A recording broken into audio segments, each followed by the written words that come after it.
রজত জয়ন্তী বর্ষ উদযাপন হলো ওদলাবাড়ি সুনীল দত্ত স্মৃতি গার্লস হাই স্কুলের। বুধবার দিন স্কুলের পতাকা উত্তোলন ও প্রদীপ প্রজ্বলনের মধ্য দিয়ে রজত জয়ন্তী বর্ষের শুভারম্ভ হয়। প্রদীপ প্রজ্বলনের মধ্য দিয়ে রজত জয়ন্তী বর্ষের শুভ সূচনা করেন বিদ্যালয়ের ফাউন্ডেশন কমিটির সদস্য ডক্টর দীপক রঞ্জন দাস, প্রশান্ত কুমার শিকদার, প্রধান শিক্ষিকা মধুমিতা ধর।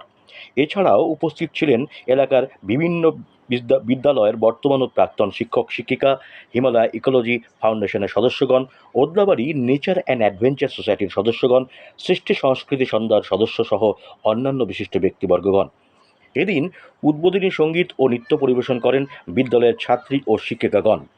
রজত জয়ন্তী উপলক্ষে এদিন বিদ্যালয়ের ছাত্রীদের নিয়ে একটি বর্ণাঢ্য শোভাযাত্রার আয়োজন করা হয়। 3টি ট্যাবলো গাড়িসহ বর্ণাঢ্য শোভাযাত্রাটি ওদলাবাড়ি শহর পরিক্রমা করে। এদিনের এই অনুষ্ঠান প্রসঙ্গে কি বললেন সুনীল দত্ত স্মৃতি গার্লস হাই স্কুলের প্রধান শিক্ষিকা মধুমিতা ধর, শুনুন।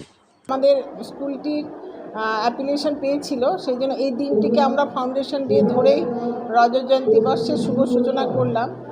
এবং আমরা আমাদের গেস্টদেরকে যাদেরকে আমন্ত্রণ করেছিলাম অনেকেই আমাদের ডাকে সাড়া দিয়ে এসেছেন এবং আমাদের ছাত্রছাত্রীরাও কিছুটা এসেছে।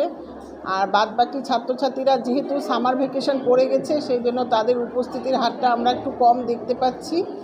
তবে আমরা আজকে সূচনাটা করে রাখলাম এবং সারা বছর ধরে কিছু না কিছু করে আমরা রজত জয়ন্তী বর্ষটা পালন করব।